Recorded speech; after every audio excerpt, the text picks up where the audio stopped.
Hello. അപ്പോൾ ഇന്നലെ ഞാനൊരു എൻഗേജ്മെൻറ്റ് വ്ളോഗ് ഇട്ടപ്പോൾ ഞാൻ അതിൽ പറഞ്ഞിട്ടുണ്ടായിരുന്നു നമ്മുടെ ഫാമിലിയിൽ 2 മെയിൻ ഫംഗ്ഷൻസ് വരാൻ പോകുന്നുണ്ടെന്ന്. അപ്പോൾ രണ്ടാമത്തെ ഫംഗ്ഷൻ ഇന്നാണ്. അപ്പോൾ ഇന്ന് എൻ്റെ ബ്രദറിൻ്റെ എൻഗേജ്മെൻ്റ് ആണ്. അപ്പോൾ അതിൻ്റെ ചെറിയൊരു കുട്ടി വ്ളോഗ് ഞാൻ എടുക്കാമെന്ന് വിചാരിച്ചിട്ടുണ്ട്. അപ്പോൾ ഇനി ഞാൻ പോയി ഡ്രസ്സൊക്കെ ചെയ്തിട്ട് വരാം. ഇതാണ് ഗൈസ് എൻ്റെ ഔട്ട്ഫിറ്റ്. വന്നിട്ട് ഞാനൊരു ഷറാറ മോഡലാണ് എടുത്തിട്ടുണ്ടായിരുന്നത്. ഇനി ഞാൻ പോയി ഹെയർ ഒന്ന് കെട്ടിയിട്ട് നാച്ചുറൽസിൽ പോയി ഹെയർ കെട്ടാമെന്ന് വിചാരിച്ച് ഹെയർ കെട്ടിയിട്ട് വരാം. അപ്പോൾ ഞാൻ നാച്ചുറൽസ് പോയി ഹെയറൊക്കെ ഒന്ന് സെറ്റ് ചെയ്തിട്ടുണ്ടായിരുന്നു. ഗൈസിൻ്റെ ഫൈനൽ ലുക്ക് ഞാൻ റെഡിയായി.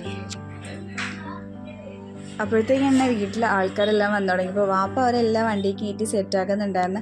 അപ്പോൾ ഇതാണ് ഞങ്ങൾ ഓർഡർ ചെയ്തിട്ടുണ്ടായിരുന്ന ഹാംബേഴ്സ്. ക്രാഫ്റ്റ് ആൻഡ് കോണ്ട എന്ന ഇൻസ്റ്റാഗ്രാം പേജിൽ നിന്നാണ് നമ്മൾ ഓർഡർ ചെയ്തിട്ടുണ്ടായിരുന്നത്. അപ്പോൾ അവരുടെ ലിങ്കൊക്കെ ഞാൻ എൻ്റെ ഡിസ്ക്രിപ്ഷനിൽ കൊടുത്തേക്കാം. അപ്പോൾ കാക്കായും ഒരുങ്ങി സെറ്റായി വന്ന് നമ്മൾ കാറിലൊക്കെ കയറി. ഞാനും ഷാലുവും കാക്കായും ഒരു വണ്ടിയിലായിരുന്നു. അപ്പോൾ അതായത് കാക്ക പിടിക്കാനുള്ള ബൊക്കെയാണ് കേട്ടോ. പിന്നെ ഷാലുവിൻ്റെ മടിയിലിരിക്കുന്നത് കേക്കാണ്.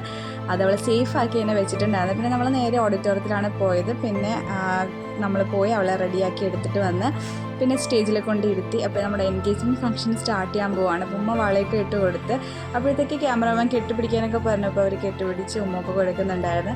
പിന്നെ അത് കഴിഞ്ഞിട്ട് ഞാനാണ് മാല ഇട്ട് കൊടുത്തിട്ടുണ്ടായിരുന്നത്. പിന്നെ ബാക്കിയുള്ള വീഡിയോസൊന്നും കിട്ടിയില്ല, അതൊക്കെ ഡിലീറ്റ് ആയിപ്പോയി. പിന്നെ കാക്കതാ ബൊക്കെയൊക്കെ കൊടുക്കാൻ പോകുന്നുണ്ട്. എനിക്ക് ഭയങ്കരമായിട്ട് ഇഷ്ടപ്പെട്ട്, കാരണം രണ്ടുപേരും ഒരേ കളറാണ് നമ്മൾ എടുത്തിട്ടുണ്ടായിരുന്നത്.